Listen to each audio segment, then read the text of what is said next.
Good morning, students.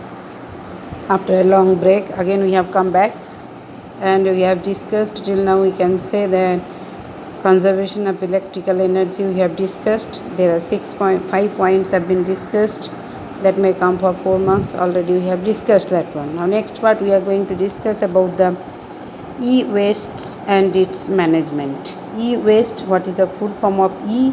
The electronic wastes. So, e-wastes are generally called the electronic wastes, which includes the spoiled, which we are not using, outdated, old, and non-repairable. We cannot repair it, all these electronic items. So that we will be discharging, we will be throwing it from our houses. So these are considered as the e-wastes or electronic wastes. Spoiled means not working, wasted, outdated, old model, non-repairable, we cannot make it correct again, electrical or electronic devices or the instruments.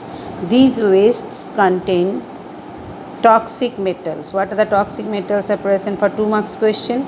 The lead, cadmium, chromium and mercury. Though also contains certain amount of other minerals also.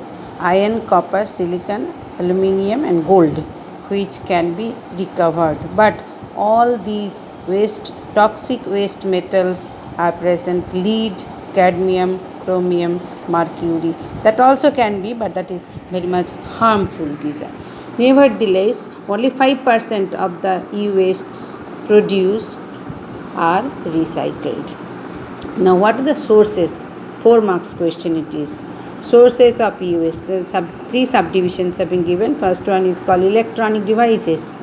These are generally at our home. All these instruments or devices are present. Computers, laptops, mobile phones, printers, monitors, televisions, DVD players, calculators, toys, sport equipments, etc. Household electronic appliances, refrigerators, washing machine, microwave oven, mixer, grinder, water heater, and accessories related to all these items: printing cartridges, batteries and chargers.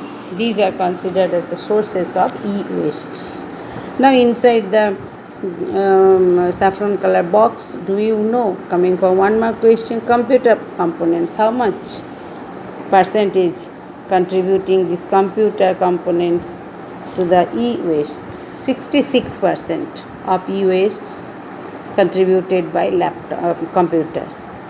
Telecommunication components, that means landline mobiles, wares, all these, 12%. Electronic components, 5%. Biomedical components, 7%. Other components, 6%. So totally if we add, we will be getting 100%. So 1 mark question may come. Now, if we are throwing to the environment, what will happen? Which is called the environmental impact of e-wastes. If we dispose or throw all these electronic wastes, nothing, only the amount of electronic wastes will be increased in the environment, which will be giving rise to pollutants to the environment, and that will be affecting the land and water both. So disposal of any kind of electric and electronic devices without knowledge can become the landfill. It will be heaps of pollutants to the environment that will be having the harmful effect on land, that means in soil and water. Electronic equipments contain many hazardous heavy metals. Just now we have told lead, cadmium, mercury and the chromium also, and that can cause severe soil and groundwater pollution. Just now we have discussed that one also. E-wastes, dumping yards. Yards are nothing but the areas, dumping areas, and the places nearby are polluted and cause severe health hazards. Health problems also will be getting by the human being. Now next, this is all about your e-wastes. Now, sewage management. Sewage, the word meaning is wastewater. Untreated sewage or wastewater generated from different places. Mainly 2 places we will be discussing, that means from domestic and the industrial process. Domestic means in our day-to-day life we are throwing or we are releasing the wastewater from our house, which is considered as the domestic sewage, and from industry also the sewage or the wastewater released. Industrial processes is the leading polluter, leading these two areas only giving the most amount of the wastewater to the environment. Leading polluter of water sources in India. Sewage water results in agricultural contamination and environmental degradation effects. Now, what are the sources of this sewage or wastewater? Domestic purpose, just now we have told household activities. Number 2, different industries, dye and textile industry, leather industry, sugar and breweries industries, paper and pulp industry. So one is domestic, another one is called the industry. These are the major industries are different types. Now next part we are going, if this sewage we cannot release to the environment directly, so that we have to treat, we have to remove all these waste materials before releasing to the environment, which is called the sewage or wastewater treatment method.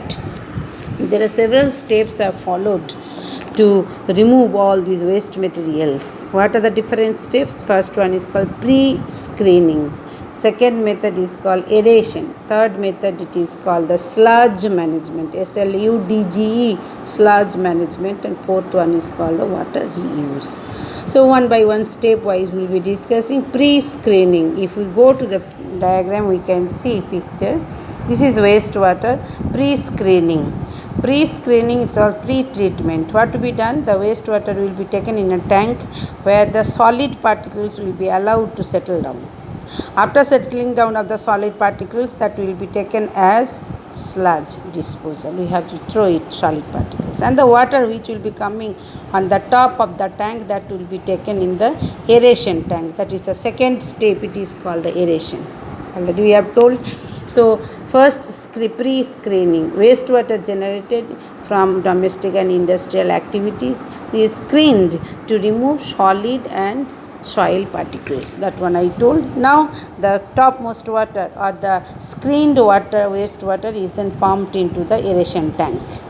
Here the microbial contaminants, that means microbes can eat certain substances in this wastewater, that will be treated with microbes, and air also to be supplied.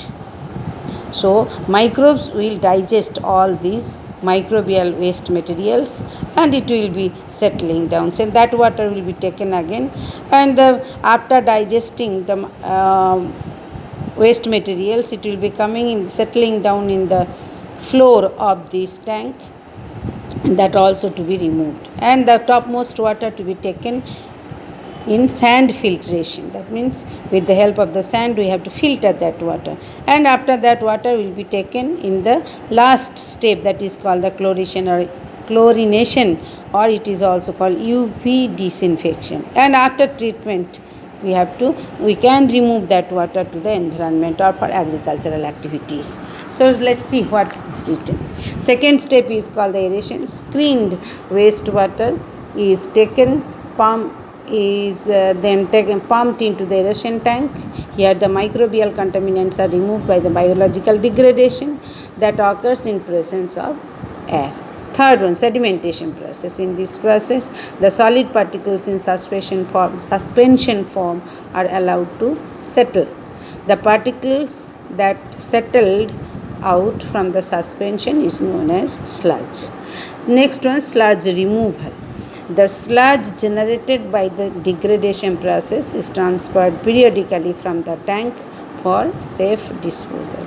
And the last step, which is called the disinfection or disinfection. Chlorination and UV radiation of treated water is required to remove any microorganisms contamination. And after that, that water can be reused again. That is called water recycling. The water will then be supplied for domestic and industrial purposes. That water can be used safely. Now next, this is 7 marks question, that one, water treatment, sewage treatment method with diagram. Now next part we are going to discuss about the solid waste management. First we will discuss what are the sources. Solid wastes mainly include municipal wastes, hospital wastes, industrial wastes, and e-wastes. The solid wastes are dumped in the soil, which results in landscape pollution. Land pollution will be taking place. Now, next part we are going to discuss about the methods by which solid wastes can be disposed. Okay, thank you, children.